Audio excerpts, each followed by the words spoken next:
As we look at the subject that can be misinterpreted, misconstrued, may we gain and learn and gain the warning. Let us not be delving into the substance itself for its use, but the warning so that we can stay apart and that we may be able to share with others an understanding, an intelligent understanding that might in turn help them choose otherwise. And this we pray in Jesus' name. Amen. All right, now you can turn me on. Is the speaker working?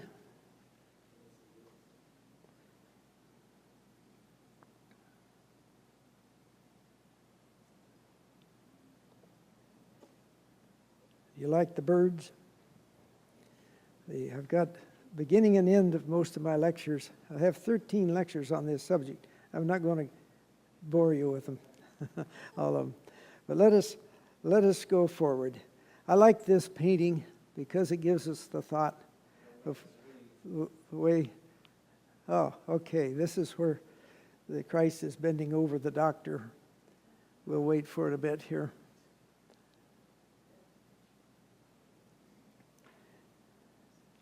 This particular lecture that I'm going into is a short one, but a very important one. And for a while, you'll wonder what in the world I've done, and I've really lost my screws. But it's for a purpose, and you at the end will see the purpose on that, because we get into secret societies just a little bit. And it has its part to play here in this part. Hopefully we'll get the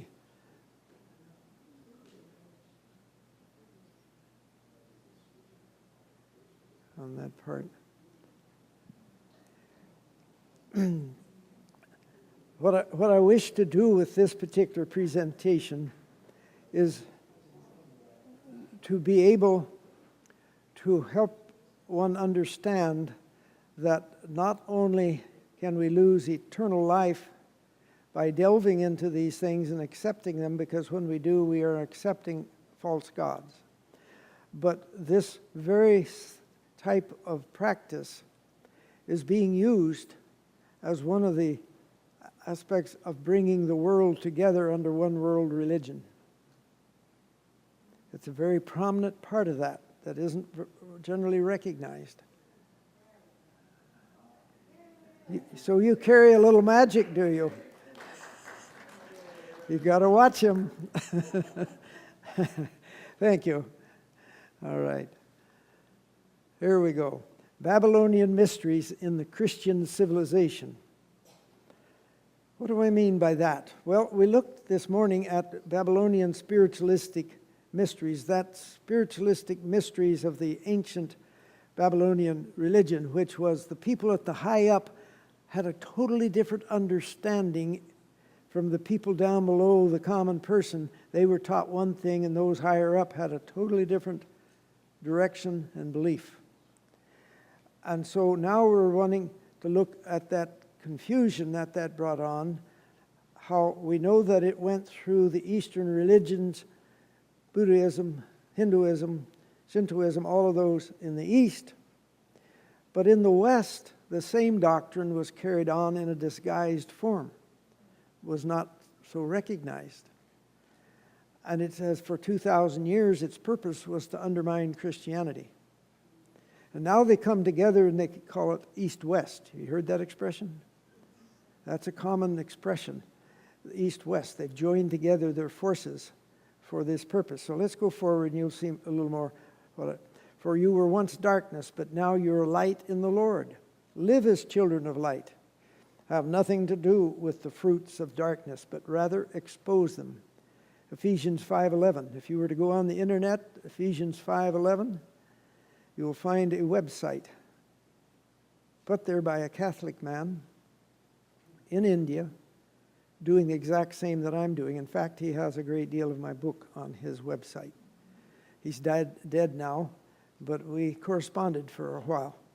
And he calls names within his own church, calls the Pope down for using these things. And he doesn't hesitate. The bishops, the cardinals, wherever, he names them that are involved.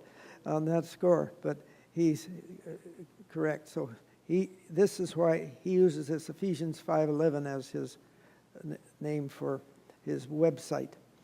John 4:1-2, Beloved, do not believe every spirit, but test the spirits, whether they are of God, because many false prophets have gone out into the world. By this ye know the Spirit of God. Every spirit that confesses that Jesus Christ has come in the flesh is of God.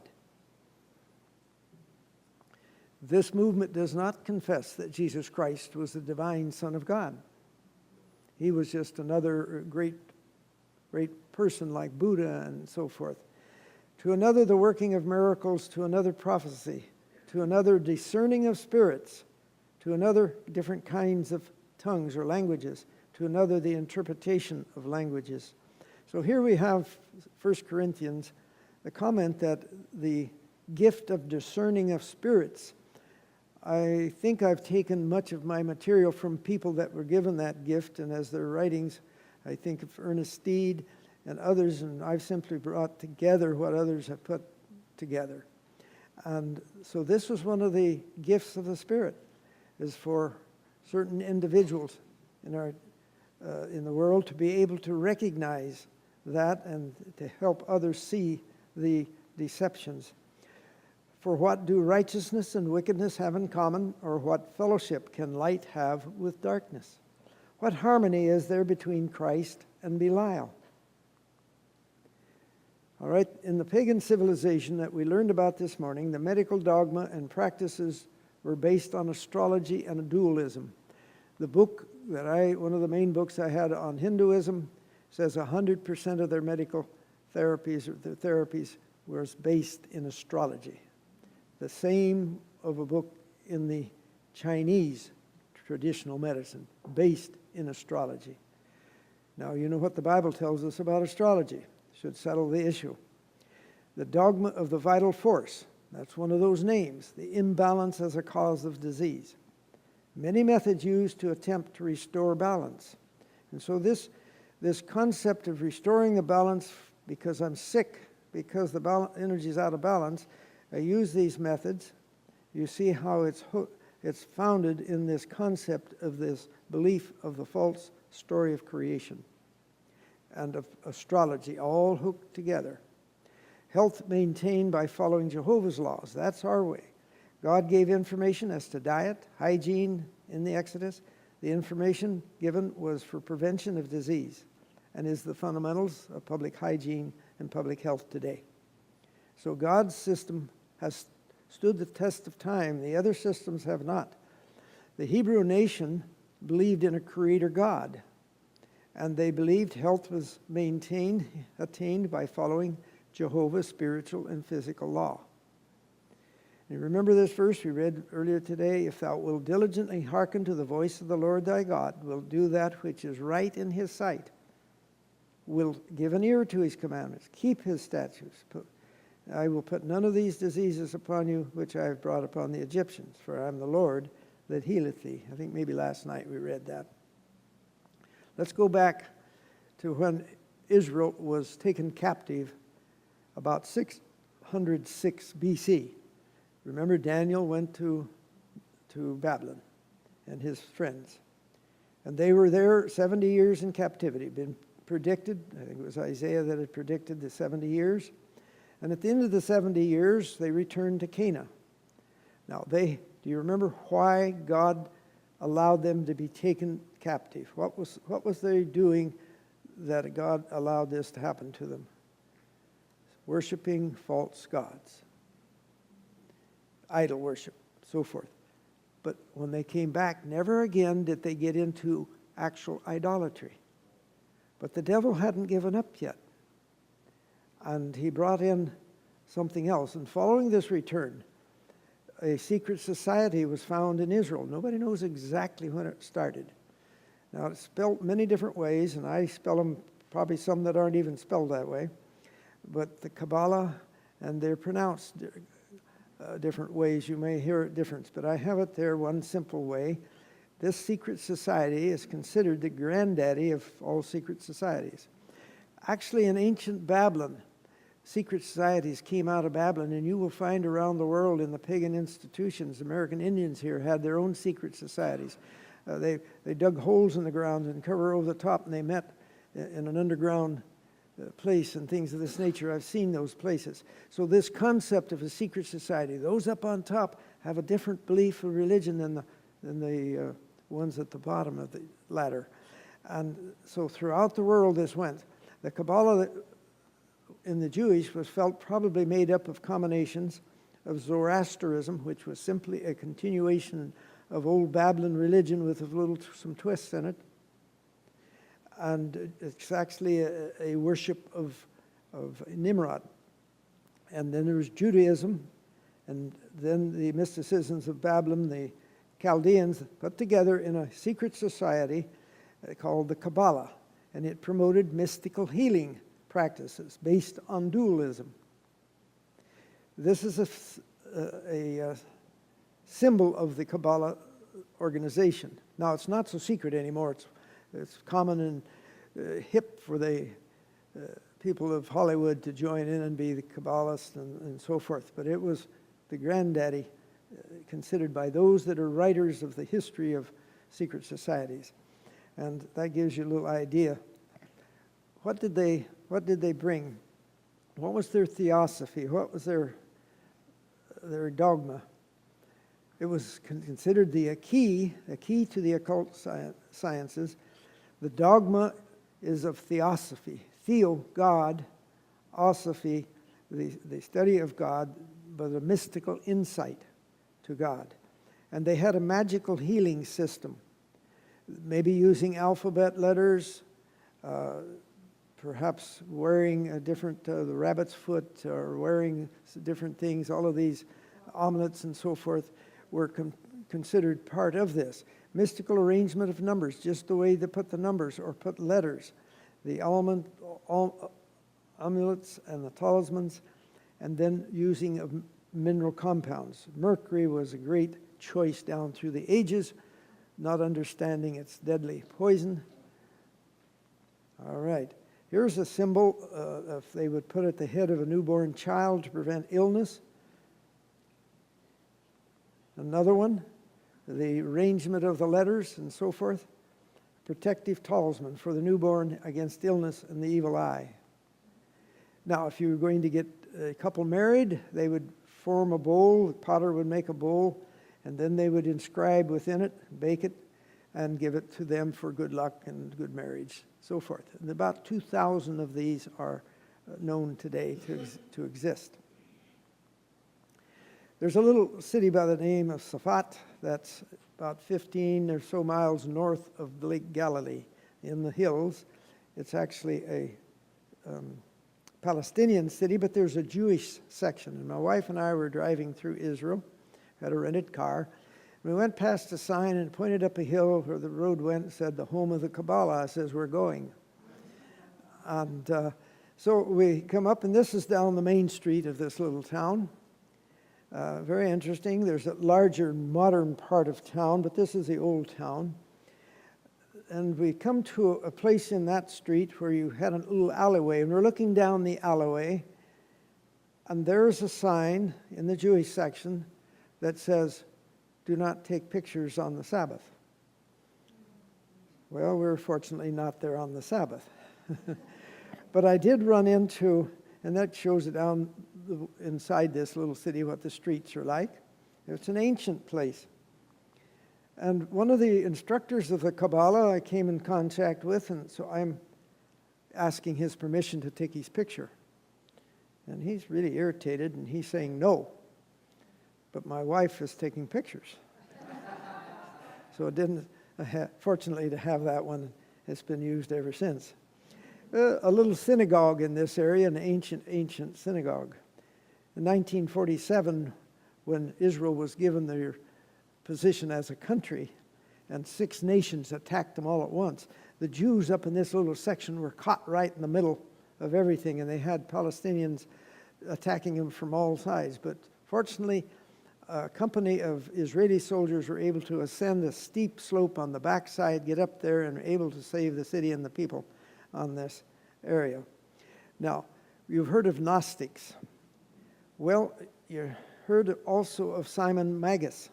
Remember in Acts 8, he asked Peter to teach him how to lay on hands and give the Holy Ghost to people. And Peter told him what? Get lost, basically. Well, he didn't like that. He stuck around for a while, but then he became a thorn in the side of many people. Peter 1, Paul. He followed Paul to Rome. And he is known as the father of the Gnostics.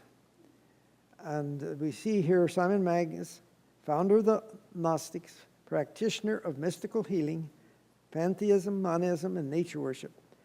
Deification of humanity was one of those. And he was sorcerer to the Emperor Nero. And Nero made a statue of him and put it alongside the river that ran outside of Rome. I'm told that today that's the one they say is Peter, but it was really Simon Magus on that part. And so he was the originator of the Gnostics. Gnosticism means knowledge, and they were carrying along the dogma that we've been looking at this morning. Simon Magus requests power from Peter. He forms Gnosticism, and Gnostics infiltrate Christianity and cause confusion 2-3 centuries. A big problem for the early Christian church. The book Morals and Dogma by Albert Pike, one of the standard #1 books of the Masonic Order, has 40 pages on the monastics and their relationship to Freemasonry. Why are we speaking about I told you you would wonder where I'm going. We'll find out at the end. So hang on. Don't leave. Speaks to the origin of the Gnostics as being out of the Kabbalah and Eastern religions. Now, here are some of the secret societies, just the major ones. There's hundreds of little side ones that offshoot from this. The Kabbalah, Gnosticism, Manichaeism, various Islamic secret societies, the Knights Templars. The Knights Templars probably picked up from the Islamic secret societies when they were on the Crusades over in Israel, picked it up and brought it back to Europe, Western Europe. The Rosicrucians, Freemasonry. Out of there, of course, hundreds of side issues. Luciferian Gnosticism is the following. Luciferian occultism controls Freemasonry. Luciferian occultism is therefore not a novelty, but it bore a different name in the early days of Christianity. It was called Gnosticism, and its founder was Simon the Magician. Now, secret societies subverted Christianity for 2,000 years. They named things that they believed in with different names, and so you didn't recognize it as being nothing but the Eastern religion, the pagan religion. But the basic core issue was man is divine, divinity within. That's the core issue that came down through time. And the goal was to pervert Christianity. And healing is the right arm of their message. That's we spoke of last night. We were told that the message that God gave this people was to be the right arm. It was a part of the three angels' message.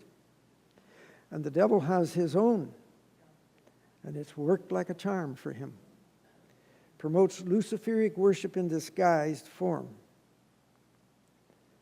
Now, this little graph will kind of give you the whole picture. Let's see if this shows out here, but it doesn't show on there. That's strange. All right, the ancient mystery religions of ancient Babylon, and that had to do with Babylon, Egypt, Persia, Greece. All of those ancient civilizations in their mysticism came from Babylon. And from Babylon we had the Kabbalism, Gnosticism, Knights Templars, Rosicrucians, Freemasonry, the Illuminati. Now, let's stop at that level. You know, in the book Great Controversy, we read about the time, the events that went on with the French Revolution. At this time, the Bible has a beast coming out of a bottomless pit that represents this. And it wasn't just the revolution, it was the dogma, it was the spirit, it was the teachings that went on to bring this about that came up. And then the Bible doesn't talk so much more about it. and I used to teach Daniel and Revelation in Sabbath school class. I go 2 years, go through it, and then new class, go through it 2 years. And I kept, what happened to this particular symbol of this beast out of the bottomless pit? So we had a French Revolution, there was a change, but that's pretty minor. And so I studied into what happened for years. Nobody else wanted to listen to me because it was so weird. But as I learned and be able to follow the spirit that brought about the French Revolution, which Ellen White tells us would cover the world at the end of time, that very dogma, that very spirit of the French Revolution, we're right in the middle of it. I understand it now. And so that time of the Freemasonry, the Illuminati, was at that time of the French Revolution. And you see from that, off to the right, Marxism came. I have a graph at home put out in 1922, probably at least 100 different organizations at that time coming off of that, some of them secret, some of them not secret. And Marxism is just a little one over here. Many different things, our unions, World Council of Churches, a whole lot of things. Today, the progressive movement is nothing but a follow-through of this. The Knights Templars were the Catholic army that went back to defend Israel, Jerusalem, so forth. But when they came back, the teachings that I have read is that they brought with them what they learned probably from the secret societies of the Arab nations there. I wouldn't be surprised. Yeah, we get into a lot on there. I know the present monarchy, or at least the son, he's way off on some things, yes. But anyway, then you see how it comes down, and the Theosophical Society. Remember, Mrs. White tells us that was spiritualism, Theosophical Society. It started in 1875, went underground for 100 years. In 1975, it came out into the open. In 1990, they celebrated 15 years birthday around the world. And she says that was spiritualism, period. And so out of those movements, this dogma came. And from the left, we have now the Eastern religions sweeping through the country. And when they come together, it's East-West. That's the name given. But it's the one and the same doctrines, one and the same dogma, and it's preparing the world for the end of time. And it's one of those things that is helpful, bringing ecumenicism together. A big power in this part. It has its way of bringing into, we're going to have at the end man's religion and God. God's, those that keep the commandments, have the faith of Jesus, a small little group, and we have the whole world. And this is part of, in my judgment, part of sweeping it together, and it's working like a charm. What is the theology? It's based on the dualism of good and evil. Lucifer is the god of light. In the Masonic order, it's Luciferic worship. It's not Satan worship, it's Luciferic worship. Adonai is the name for Jesus, and he was considered the god of darkness. And it promotes Luciferic worship by signs and symbols. The healing practices were used to attract people to Theosophy doctrine. Now, this is by Albert Pike, a supreme leader of Masonry, July 14, 1889. And he gave a lecture, and the man below there, written in French, recorded it, and this is what he presented. I have this book by Pike. Now, Revelation 11 has this beast out of the bottomless pit, and it really represents a movement. In Spirit of Prophecy and Great Controversy says this had to do with the French Revolution unequivocally, but it wasn't just the revolution, it was the doctrine that brought it about that has continued and is continuing today. And again, she says in book Education 227, 228, that it will cover the world at the end of time, this doctrine. All right, atheistic spiritualistic revolution that took control of France. Now, Napoleon comes along, and actually it goes underground a bit. He controls things, that reign of terror he puts an end to, but it didn't really go away. And I don't want to go further in that part, but this atheistic spiritistic movement lost control of the French government, but they had, for 3.5 years, they had the reign of terror. Then they lost control. They moved into many secret organizations. Some of them are open and wide became a worldwide movement. Humanism is a follow-through. Socialism, follow-through. Communism was a follow-through of the same basic doctrine. And many others. Theosophy. Mrs. White mentioned that Theosophy, of course, in her day was just starting, that it was spiritualistic. And here's what she said, that men are unfallen demigods, that each mind will judge itself. This is spiritualism, you see. The worldwide dissemination of the teaching that led to the French Revolution, all are tending to involve the whole world in a struggle similar to that which convulsed France. Now, you've heard of the Theosophy. We've talked about that. The leader of that was Helen Blavatsky, a Russian lady, and Henry Walcott, and they formed it in 1875 in New York. And it was a spiritualistic movement. She was deep into the occult and in the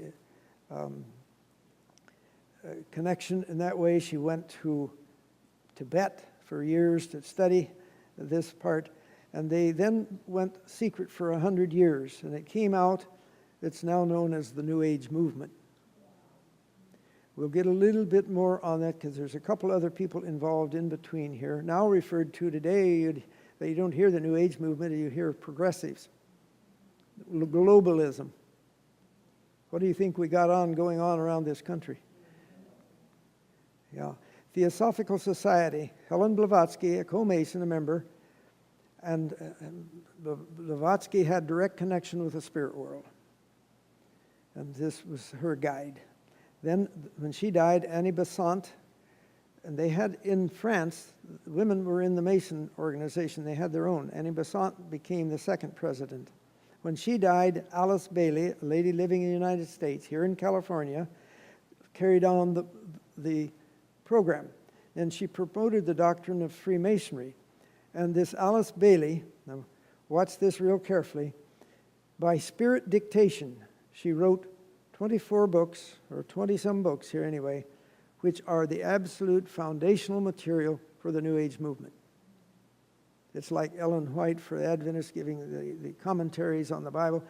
Here, Alice Bailey wrote the doctrinal books that are followed by this movement, neo-pagan movement called the New Age, now called progressives. And they look to her, New Age, as initiator of and leader of mystical healing teaching. Primarily, most of these practices we have been propagated by different people that are connected in some manner or method in this philosophy. Now, I have received in my office a book, a real nice, glossy book, thick one, New Age, The Psychology of Channeling. And for several months, and I couldn't figure out where it came from. It didn't list its authors or anything, and the whole thing was nothing but medical, the occult-type therapies of all sorts, nothing else, and apparatuses for sale to do those. Then eventually, it changed its name to East-West. Same book, same type of thing, and these kept coming, and I still have them at home. I don't know why I had never dreamed I'd ever write a book or be doing lecturing, but I kept them because it was interesting to me. There's another one. And then I read this book in this letter from a book that a person tried to find who was promoting these, and this came back. And you see the symbol there. This is a symbol of the Masonic order, and from this it says, "Thanks for your letter of inquiry and interest in the New Age. Because we do not carry advertising, we are unable to comply with your request. Sincerely." And he gives his name, a letter from Supreme Council to Don Boyer, the Supreme Council of the 33rd and last degree. I have about a half mile from my medical office, the Oregon headquarters of the Masonic Order, and a lot of patients that are members there. But you can see now this, and now we'll go a little further that helps you see some more things. There are many who shrink. This is from Ellen White. There are many who shrink with horror from the thought of consulting spirit mediums, but who are attracted by more pleasing forms of spiritism, such as the Emanuel Movement. That was a movement that started in an Emanuel church and so it was called Emanuel, but it was a cultic type healing mechanism that they were doing back in, I'm not sure what year, early 1900. Such as the Emanuel Movement. Still others led astray by the teachings of Christian Science and by the mysticism of Theosophy and other Oriental religions. Now, here's the thing. Don't anybody miss this one. A power from beneath is working to bring about the last great scenes in the drama. Satan coming as Christ and working with all deceivableness in those who are binding themselves together. Where? In secret societies. This is why I brought this in, and I'm sure at times people wonder why. It's because I want people to see where we are and some of the mechanisms that are bringing it about. And so we go on. From today, the mysteries of heathen worship are replaced by the secret associations and seances, the obscurities, wonders of spiritualistic mediums. The disclosures of these mediums are eagerly received by thousands who refuse to accept light from God's Word or through His Spirit. Believers in spiritualism may speak with scorn of the magicians of old, but the great deceiver laughs in triumph as they yield to his arts under a different form. And a person that is a supporter of this and is writing about the societies, not as a critic, but as a supporter, writes this: a very important work of the secret societies has always been the ultimate unification of the world religions. This aim was based on the restoration of pre-Christian mystery tradition, Old Babylon, which had been persecuted by the early church, forced to go underground in medieval Europe, and the recognition that all religions had originated in a universal spirituality referred to as the ancient wisdom. People talk about the ancient wisdom of the East, and this is what really it refers to. It forms the basis for the ancient Egyptian mysteries, Gnosticism, esoteric Christianity, the Kabbalah, the Hermetic tradition, alchemy, societies such as Templars, Freemasons, Rosicrucians, the occult doctrines of geomancy, alchemy, astrology, sexual magic taught by these societies were used as symbolic metaphors illustrating the progression of the individual from material darkness to the spiritual light of understanding, to godhood is basically what they're saying. And we close this one with saying, I saw 3 unclean spirits like frogs. They are the spirits of devils working miracles, which go forth unto the kings of the earth and of the whole world to gather to the battle of that great day of God Almighty.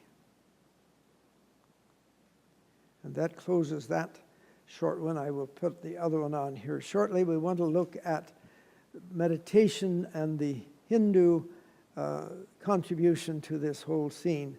The meditation, the yoga exercises, so forth, which are so prominent in our society today. So give me a moment here.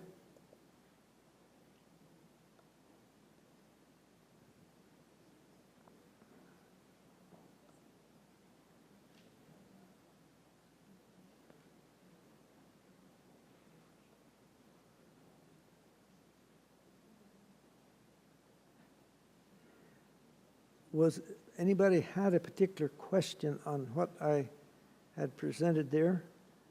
That where did it actually originate out of? My understanding that it came out of Israel, but occurred sometime after the return from the captivity of the 70 years, and it's theorized that they picked up segments of these different other religions. But it's out of Israel. Okay. Mm-hmm. The pop star Madonna has Catholicism. That's a very popular, cool, so-called cool thing to do these days, to be a member. So it's not so secret any longer.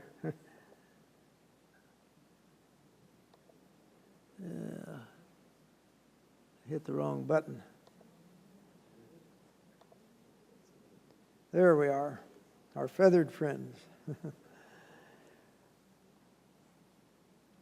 1 Kings 4:30, and Solomon's wisdom excelled the wisdom of all the children of the east country and all the wisdom of Egypt. Egypt was known as the great point of wisdom in those days.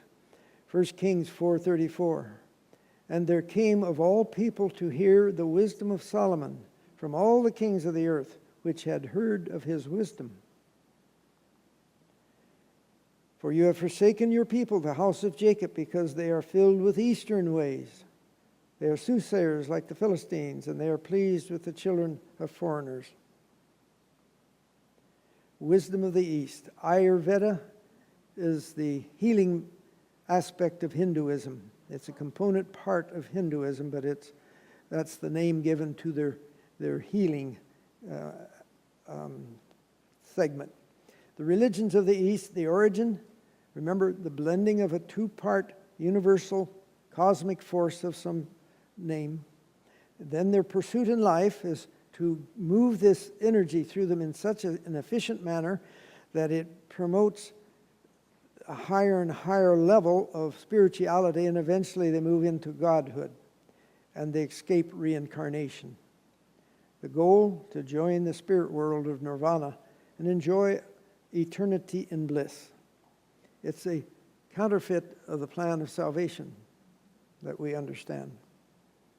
The origin explained by astrology, the creative principle, the one, the self, that those many names that I listed, there's over 100 of them, and they come in ways you don't realize, that the manifest universe can be seen as the play of two great antagonistic forces, the yin and the yang, shall we say, positive, negative, good and evil, which continually create, sustain, and destroy all that exists in the universe. Chinese believe there are 5 planets that still are the source of this, they say, ongoing creation. Now, this supposedly universal energy, this cosmic force that is the foundation of pantheism, is supposed to come in 7 different speeds of energy. The speed that comes at the level of light is supposed to create the material world, the cosmos, and all that's in it. And now they say there are 7 levels higher than the speed of light of transfer of energy from the cosmos, that each has a differentiation as to what it does and what it can do. Now, science can't substantiate it. It only can measure anything at the speed of light. Nothing has otherwise. And so it's not backed by science, but this is in their doctrine. And it's important to have a comprehension of, because they say the level just above that of the speed of light, level 2, E2 up here, causes an extra body to form around us that we can't see. Actually, 2 bodies, the astral and the etheric body. And you go to one level higher of speed, it makes another 2 bodies that are the causal, and these are the bodies that you take these outside the body travel in and so forth. And as you get higher and higher, it leads you into the level of the godhood. Now this is, you say, don't bother me with this. I'd like to avoid it because it's confusing. But we come into it a little later, because most of the therapies are aimed at that etheric body that you see there, not the physical body. When you do these different thing manipulating of energy, you're supposedly hitting at some of these other bodies. And here is a author's illustration showing those extra bodies around you. Now, when you die, your physical body disappears, the other bodies remain, and that's what the reincarnation, some other body can come back and get theirs, and you may take another one. So these extra bodies remain, they're a spirit life, they're forever, but the physical body may disappear. You probably haven't heard this before, and you say, oh, don't bother me with it. And except that it's hard to understand some things a little further along if we don't have at least a glimpse of this. Now, the intelligence, this universal energy that we need to comprehend, it says it operates in the cosmos, governs the migration and seasons, orbits the planets, also operates the level of human physiology. The sole function of that that energy, that cosmic energy, is to promote the flow through. The sole function of Ayurveda is to promote the flow of this so-called universal energy, this intelligence, through man. If it's promoted well enough, he stays well, and he can move eventually into godhood and leave reincarnation. So the disease now, result of an imbalance of energy. The basis of all treatments in the Hindu system is the balancing of the life energies within us. That's the basis. Now, we understand disease as the end result of ignoring the laws of health, and we have biochemical changes that occur in the body. This is our attitude and our understanding of physiology. But this physiology is you have an imbalance. Remember now, China and India for 3,000 or more years, 3,500, believed disease came from imbalanced energy. What was the end result of them trying to balance the energy? Did we have world-renowned health? It was the bottom of the list. Didn't work. But yet it comes here as if it's a gift. All right, the basis. And this is how one method of balancing. The yin, the yang. All right. This concept went to Tibet from India, to China, to Japan, Indonesia, the rest of Asia. 11th century to Persia and Arabia. Europe in the Middle Ages, and the early years of our church, it was at least the concepts of it a lot was here in this country in medical therapy and medical doctrine. Popular in the West, now since the 70s it has returned. This Ayurveda treatment methods, meditation, the mental meditation is the fundamental tool. All the rest of the things they do in Ayurveda, in the Hindu, doesn't function, doesn't work unless there's this mind meditation. We'll get into that in a little bit more detail in a bit. Yoga and yoga exercises are a component part of that. Then they had to deal with diet, certain type of diet, herbs, mineral substances, massage with essential oils, aromas, and cleansings of the system of toxins, cleansing the chakras, which we'll get to here. Now, let's go through. The meditation is a putting the frontal lobes, the Eastern meditation is a putting the frontal lobes of your brain at rest. The Christian meditation the Bible speaks about is putting them in action. And you can measure with the electroencephalograms, you get a different brain wave level. For the Eastern meditation, your frontal lobes go to rest. The rest of the brain works, but this goes to rest, and that's the judgment part.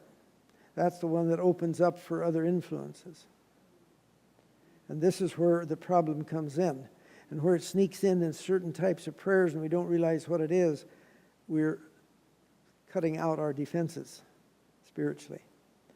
And yoga means to yoke up. Yoke up with what? To yoke up with Brahman, the chief god of the Hindu, which is that energy, that universal energy, another name for that energy. Let's go a little more. The essentials, here's the essentials of meditation. If we get this down today and get nothing else, I think it's worthwhile. These four things that they emphasize, and it can be any one of them by itself or any combination. More often there are four of them together, practices that are done to allow that brain to come into the silence. Total relaxation. Now there's nothing wrong with relaxing when you're tired, but you start at the toes and you come up through the body and eventually to the tips of the fingers, and you just put such mental concentration upon the relaxation. And the studies have shown that doing that can bring the brain wave into the same level as the meditation. The doctor at Harvard has years and years of research, and his books are called The Relaxation Effect. And he says, once you're fully relaxed, the hypnotist can just tell you what to do. You're already hypnotized. And it's a form of hypnotism on just the relaxation by itself. And the armed forces took it in and says, hey, this keeps young people out of the drugs. So as they are inducted, they go through learning the relaxation, which is another form simply of Eastern meditation. Pranayama, which means breathing.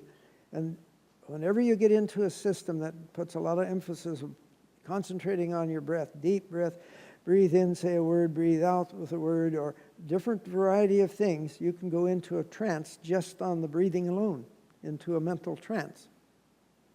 And this is age-old throughout the history of these religions, the breathing, the rhythmic or the tension to the breath. Now, if you want to breathe good, go exercise hard, and the breathing will take care of itself. Really. But this concentration, because it's a form of hypnotism, just like in hypnotism, you may have a flame that you're concentrating on. You're putting the mind at rest, so it's not thinking of other things. And if you concentrate enough on just your breathing, other things stop coming in. And this is how this works. And usually they use all four together. Muscle relaxation, deep rhythmic breathing, and then a repeating of a mantra, some sort of word, even if it's a religious word or a verse. Doesn't matter. It's still doing the same thing.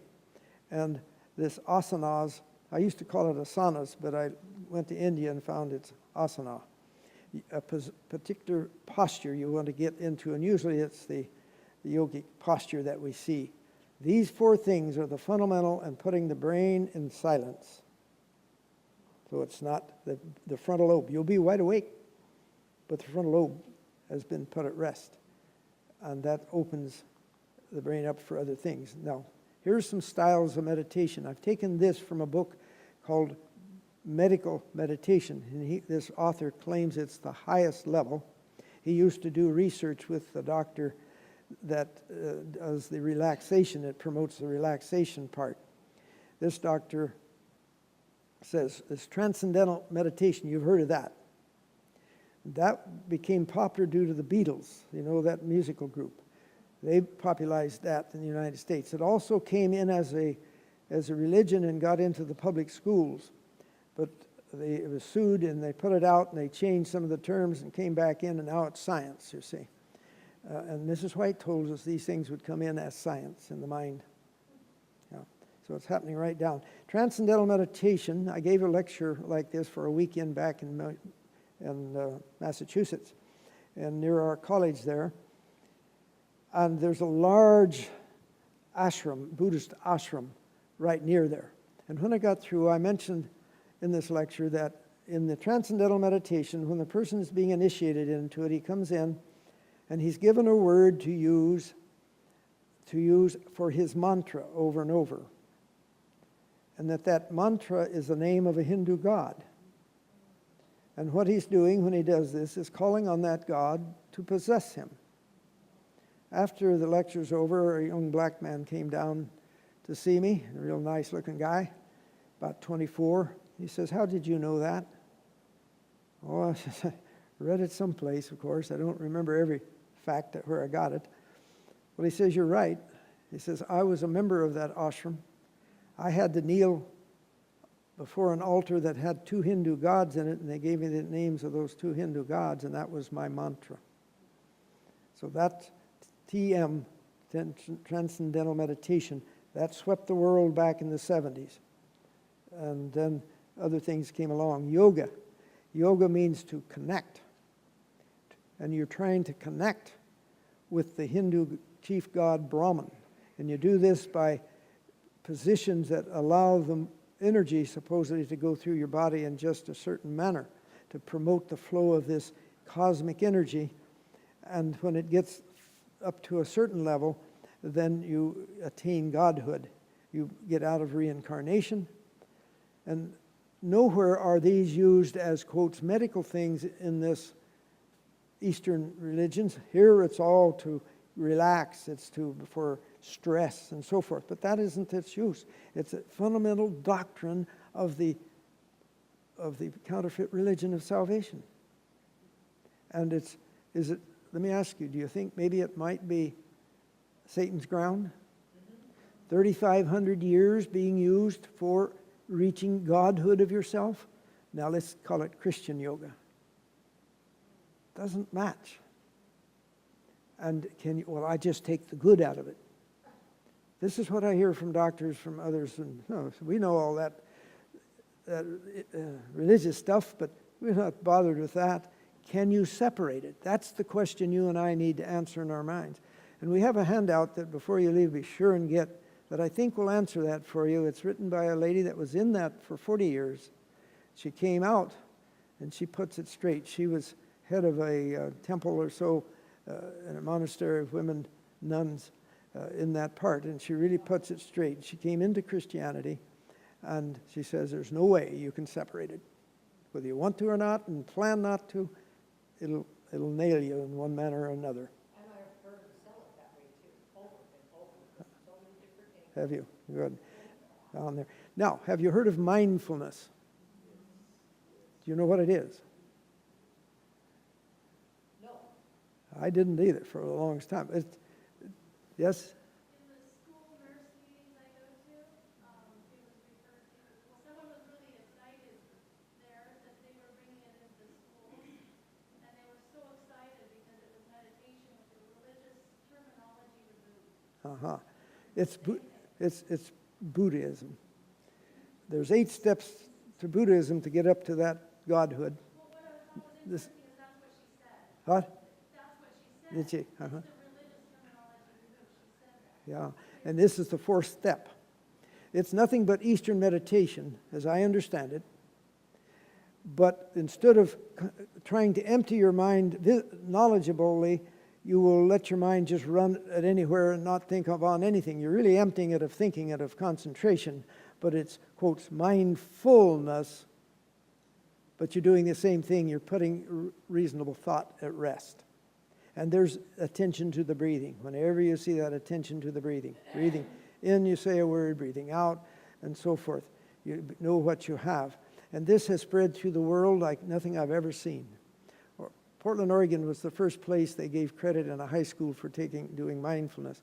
Now even the government puts millions of dollars to get it into kindergartens and preschool and every place you can think of. It's around the world, business everywhere. Yeah, and it's nothing but Eastern meditation, period. Okay, now this meditation as movement.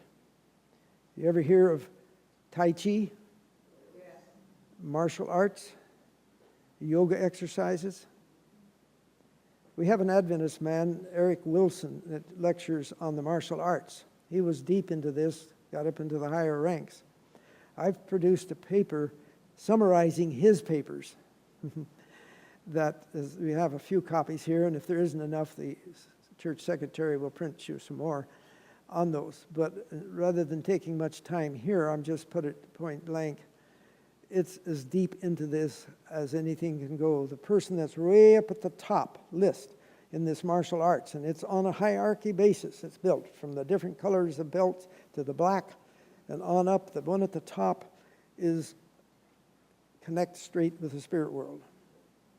And what he says goes down through to the bottom guy at the very bottom coming in. And you mentioned you've had some experience in that part. We have a couple of people here that have shared with me that these things they understand. And so I know many of you say, wow, you're weird, you've gone off the deep end. I wonder that 1,000 times. My wife, when she was alive, kept me thinking about that. and because, nobody else did, but why I got chosen. There's a story I haven't told that tells me, the Lord told me once, He gave me a job. And I don't have time to tell that story, but I was trying to get out of it. I was just being out of it, but there's something happened that it made absolutely unequivocally told me myself, are you going to do it or not? And it was just a little something, but from that it's grown. And this message, actually many, many countries right now. I had an email from Jakarta, Indonesia last week, a doctor there wanting more information. I had from Israel, from Iceland, from Norway, and all places, many places. The knowledge of this, some of the books I've written, have gotten out there, and people are beginning to share with others on this. I've written the book. 6,500 copies of the book has been spread in Russia and Ukraine, helping there. And that is motherhood there. So it took 10 years to get that through the church and so forth. And even there, I still have some opposition. All right, the yoga exercises, we'll get into a little more in explanation here, but just naming these. Relaxation response, visualization and imagery. You're visualizing that you're going to change the weather, and enough of us do it, it's supposed to be able to be changed by our mind. It's simply a practice of being a creator, or a variety of things this way. And then I wanted to come to the prayer. Contemplative prayer, lectio divina, lectio divina, breath prayer, labyrinth walks. Are you familiar with any of those terms? Let's take labyrinth walks. Who knows about those? Okay, tell us what you know. Well, I photographed a wedding where they had every religious idea represented. You know, they had, I think, I think they had a Christian pastor married them, and there was a Jewish pastor, and you know, all these different things. Anyways, they were just covering all their bases, and that they worshiped well anyways. But they had a labyrinth that you walked. It was kind of like they wanted people, when they came to the wedding, it was outdoors up in the hills here in Santa Cruz, and they wanted people to walk and pray as they went through the labyrinth, and you stop at certain points and say prayers for the bride and the groom, and you end in the middle or something like that. Would you think that we have any of those in our church, Adventist churches? I don't know, maybe I'm told that there's quite a number Hollywood Adventist Church. there and elsewhere. And it's when you come around this way, you have that connection with as the person in yoga or the person in meditation finally gets to the top level, he has this enlightenment, he has the connection with the Godhood and so forth. That's what's supposed to happen when you go through the maze. It starts way back in the days where the people of the Arabian and Arabs would go to Mecca. This was theirs. So the Christians in the days of the Catholic dominant church in Middle Eve, they would go to certain cathedrals and they would have this maze, and it was basically the same sort of thing to get their blessing. And now it's moved into Christianity, and it's a connection with the occult in its own. But I've heard of a number of our churches having that. All right, so the labyrinth walks, the breath prayer. You're going along and you breathe out and you say a Christian word, and then you breathe in and you say another one, and one after another, and you keep doing that 20 minutes, 30 minutes, and so forth. Breath prayer. This is another form of meditation. And that's in our church also. Yes, that type of thing. Contemplative is basically, if you were to take spiritual formation, they have a prayer there, they call it the contemplative. And if careful analysis shows you it's an Eastern meditation, because you get involved in your breathing and some other things that are involved. And this is where it sneaks in so that it's not recognized. And this I took out of this book by this man, his name Salsa. He's not a Hindu, but he's a Sikh, I think. But he worked with the doctor that did the relaxation response for years out of Harvard. And then he wrote his own book, and he says his is a higher level of meditation because you get your fingers in the right positions and so forth, which gives you higher power for healing on that score.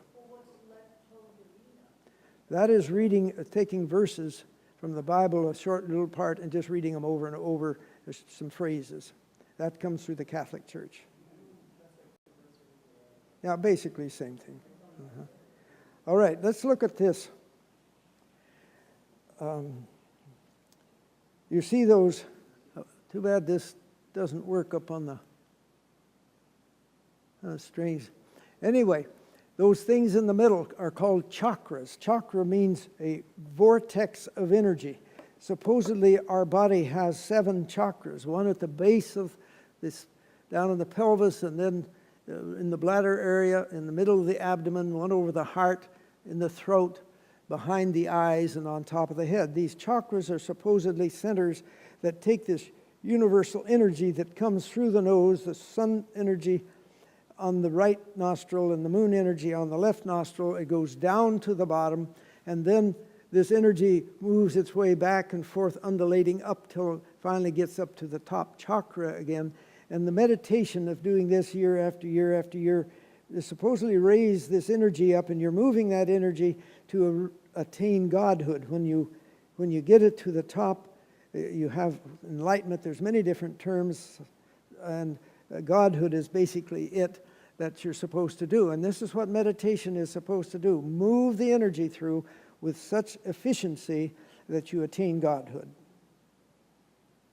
And the many practices, so doing meditation, the Eastern meditation, if we choose to do that, where does it put us? Which side of the aisle? You decide.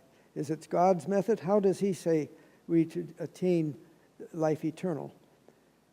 By belief and faith in the merits of the shed blood of Christ. What a difference. It's either God Right. or man offered. Yes, that's it. So here we see in simple, and I've taken so much time I need to move a little faster. This is a Newsweek journal that put out here a couple of years ago. Whole thing on just what we've been talking about. Here's these, and they're supposed to be in the colors of the rainbow. And put all together, they're supposed to make an aura of light outside of us that those that are mystics can see. The rest of us can't. And all the way through, all through here, of what we've been talking about, it's beautifully done. They've put these different things. But this was Newsweek, a special journal for that. There's the supposed aura. All of us are supposed to have it. And those that are mystics that can read them and see these are supposed to be able to tell our health as well as our spiritual health by that color and the luminous of the aura. But science can't find it. They haven't been able to. All right, now, remember we get that energy through the air, breathe it, goes down to the bottom chakra. Now it's supposed to work its way, undulating up through the body, and then up into the cosmos. And this picture is taken out of this book that was dictated by a spirit to a lady. And you receive your divine self when you efficiently bring this power up through the body. And how is it achieved? By meditation, by visualization, and cleansing of the chakras. Now you hear people talk about wanting to do all this cleansing routine. You wonder where it ever came from. You can't find it in the Spirit of Prophecy. Cleansing there is by doing a fast, drinking water and doing a bit of a fast. But here they're going to do enemas, and they're going to take all sorts of things to cleanse you out, and they're cleansing your chakras. It's a part of achieving godhood in this religion. Your divine self. That was in this book. Not facts, but I scanned this little book, and all the way through it, it's really a very, very terrible book. I won't even carry it with me driving on there. But I heard about it, I got it, and it culminated with the facts that I had learned and gave actually the drawings of things that by meditation, by visualizing things, by the cleansing, you achieve divine self. The yoga exercises, the purpose is to promote the flow and release of blocked or congested universal energy. These movements of the yoga is snake-like in action. Stimulate the activity of the chakras, those energy centers that are supposed to be there. Now, you ever hear of Kundalini? No. Okay, some have, some haven't. All of us are supposed to have Kundalini in the base of our pelvis. And it's serpent energy. The snake, serpent energy. And the yoga exercises are designed to raise this serpent energy up through the chakras to godhood. That's what yoga exercises are. 3,500 years of it. Satan's ground? Yes? No? Yes. How can you call it Christian yoga? You see. And you cannot separate them. And so it's to create there. Now let's look at that serpent power a little bit. The kundalini, supposed to be in the base of the pelvis. Cobra pose, that's one of the poses of the movements of the snake. Because the snake, remember this, the serpent at the cross says, you can become God. And this is the process of doing that. And all around the world, yoga exercises to the rising sun are done. And this is taken out of some Hindu material. This shows the snakes coming up, the cobras reaching at the top of the head, arriving there on that part. There's a picture of the heads of cobras. You have to look carefully and you see each one is a separate head flared out of a cobra. So this is their belief system. Your divine self. The goal of meditation yoga, and this comes out of the Yoga Journal, the means by which the human soul may be completely united with the Supreme Spirit pervading the universe, and thus attain liberation. Wow. That's what this is about. But yet, it's amazing how I've read about where not our churches, but other churches have used this and the martial arts as a method by which they bring people into evangelism. The lead on where they do it at the church and then they go into their evangelism, these things. Not understood. Now the Tai Chi, we'll look at a little more when we get to the Chinese.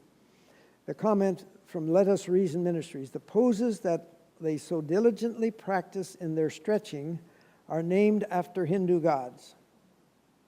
And what one is actually doing is calling on them in that worshipful pose. They are bowing and for all intents and purposes worshiping that God. Our God says, you shall not bow down to them nor worship them. For I, the Lord, your God, am a jealous God.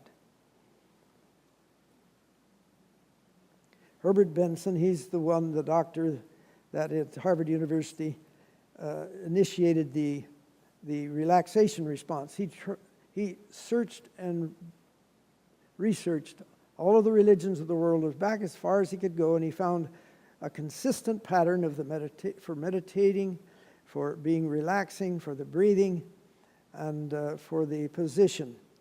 This was the four basics that he found throughout, and now he says he separates the religion from them, and he puts it to use just as a relaxation. And the problem is his assistant in this research says, well, he snookered, in a sense, the medical community by changing its name. And this is what you'll find throughout this. Name changes totally confuses people. But prayer is an activity of the brain. The brain wave is in a beta, the frontal lobes are in a beta rhythm with the active mind. They go into a alpha rhythm in the meditation, and then if they go into a trance, they call it a theta rhythm. So these can be seen on electroencephalographs. I'm going to skip this part, we're a little late. But anyway, there's certain parts of the body you're supposed to press on, and that will move the energy that's there. In days gone by, they took a red-hot poker and did it, and that's what that's illustrating. I didn't get into the food part much. The herbs, they used to draw blood in this. Now they use herbs certain types of ways instead of the blood drawing. Now, there's good things about herbs, but there's also ways of using them not so good. The herbs now used in this Hindu as energy bridges between the external and the internal cosmic forces. Herbs used with the meditation and the diet, but meditation is absolute. That has to be first on anything. The essential oils used in massage. This comes out of Hinduism.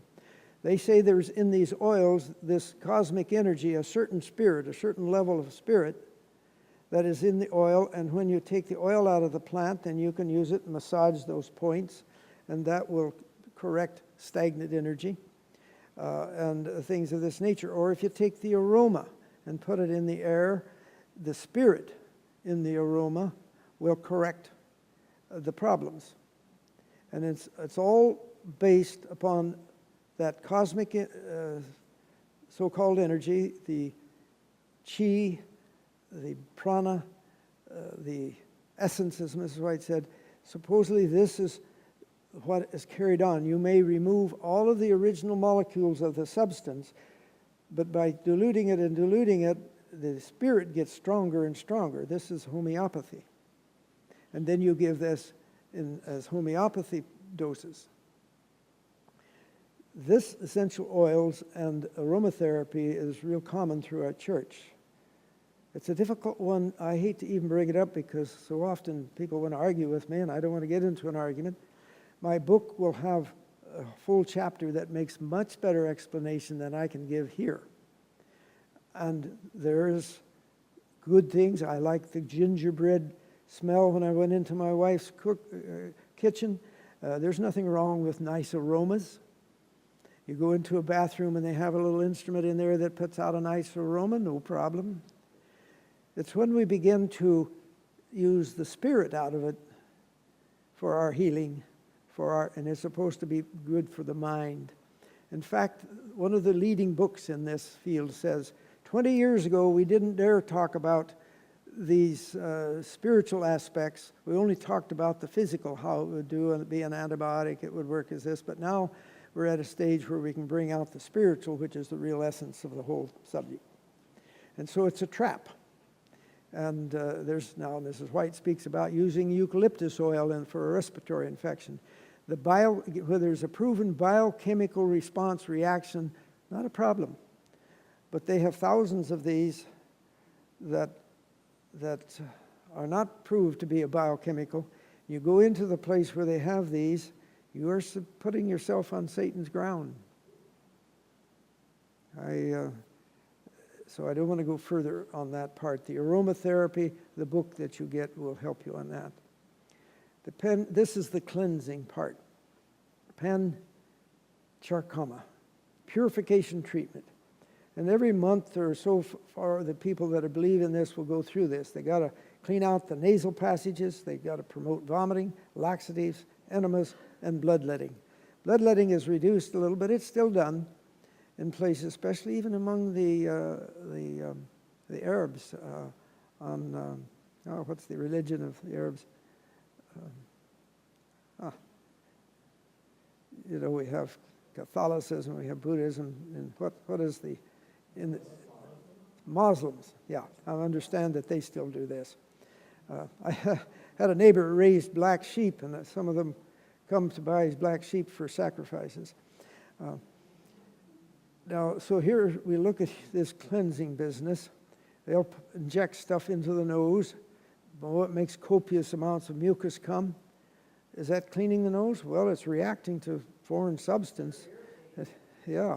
So then it cleans, but this is supposed to clean, making higher mental process. Promote vomiting with variety of substances. If you go to the emergency room, we use Epicac, which you take and make the kids vomit if they swallow stuff. And so those are things along used. I used to wonder where in the world they find all these things to do this. And now I kind of see that when I traveled across Russia a number of times, and one of the things, and I'll come to in a bit, that they practice, our Adventist people did in Russia that will surprise you.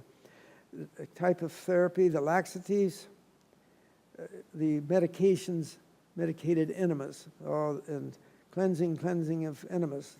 I went through all the spirit prophecy. I could only find the word, one place where it referred to anything like this, and that was for reducing a fever, giving a cool bath, and that will do that. Yes?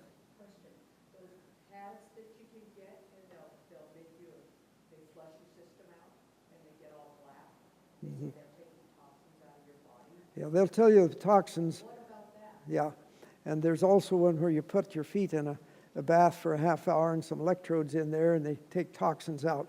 So I took one and let them bring to my home, and my daughter was dying of cancer, and they did that. And so then I says, okay, let's do it again, but no feet in it. Same reaction. It's high school physics. Simple. Yeah. Those pads you can get when they say they turn black and they take the Yeah. toxins. I haven't seen the pads, but you're getting fooled. Well, It may turn black, but yeah. It flushed my system out. It's Yeah. like I took some X-Lax, man. I woke up at 3 in the morning, boom, I Yeah. was bleeding. There, you see, they also teach that So there's more than just charcoal in those. yeah, they teach that there's a collection of substance that lines the colon that gets heavy and thick. And it's interesting how we never find those things with the scopes that we can go in by the millions of times into the bowel in surgery. When you open the bowel, you never find this stuff that they proclaim that's there.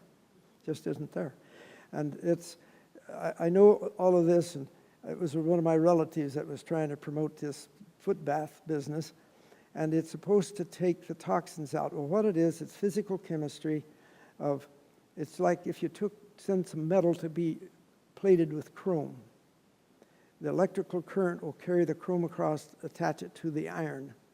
And you have 2 electrodes in there, and the electrical current comes and it eats up the iron, and the black flecks are iron oxide, and the brown color of the water is like rust, and it's iron oxide.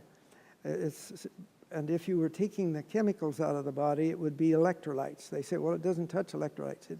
It has to be electrical charged particles, and the impurities of the body aren't electrical charged, but our calcium or potassium and sodium are. So if it really worked, it'd drain us of our electrolytes. It doesn't work on that. Now, the answer what's in the pad, I don't know. So I don't want to go further there, but they're doing things that give you the feeling, and I know my relative felt, boy, he does this, he can sleep like a baby. Well, it doesn't touch anything in his body. And I explained it to him, but I'm just always a critic. That's the problem. And, all right. So especially these constant, here's a machine for, you can see the material coming from your colon and so forth. Interesting, even the General Conference Bulletin put out in 2009 for all of our institutions mentions to avoid this type of thing. It has it in there. My book has a copy of that page. It tells you what it really does or doesn't do. It says not to use it. They're not, yeah. We don't have time to go through all of it. Here's what I wanted to come to also. Ever hear of urine therapy? For if you have a cut, to put urine on it, or if you have toxins in the morning, if you drink your urine, it'll clear your toxins. You've heard that. Our believers in Russia were doing that when the Iron Curtain opened up, and they don't now. But that's a common practice through Russia. But it has its origin out of Hinduism. Supposedly you're cleaning toxins with this, but what it's doing just the opposite. It's detrimental. And they inject it and so forth. These are some of the things that come through this type of thing. If Satan can so befog and deceive the human mind as to lead mortals to think that there is an inherent power in themselves to accomplish great and good works, they cease to rely upon God to do for them that which they think there is power in themselves to do. All of these things, as you do something physical to manipulate the divine within. And God doesn't work that way. You place your problem before Him, and He'll decide. It's not done with a needle. It's not done with a position and so forth. Your divine self. Never forget that one. Tasting of the forbidden fruit. Now, you've been sitting a long time, an hour and a half or a little over an hour. Do you want to break? If any of you choose to go home at this time, be sure and pick yourself up a book before you go.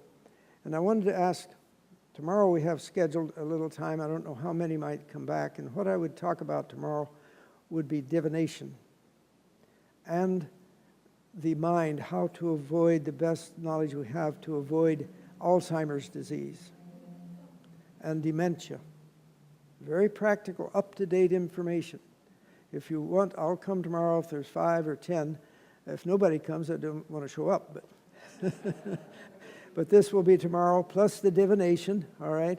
And then I have a few little things of hydrotherapy to suggest for certain problems that you might be interested in. But I'll give you 5 minutes, and I know you always take 10, and we always lose half the crowd. I'm going to go to the Chinese traditional medicine, because in our population, the things we see the most of are of the Hindu, out of the Hindu and out of the Chinese world.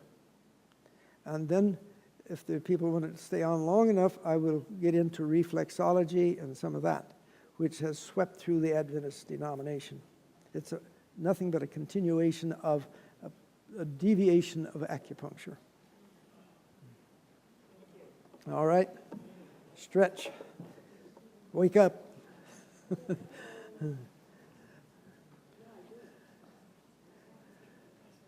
If you want to pick up a book, you can even do it now.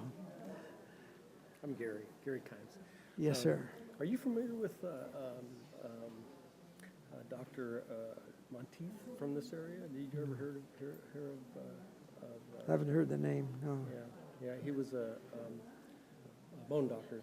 Orthopedic. In our area, orthopedic doctor, yeah. Uh-huh. And he was one of my wake-up calls that brought me Opened up. brought me back into the Adventist. Israeli Church. But even though he himself is not an Adventist. Is that right?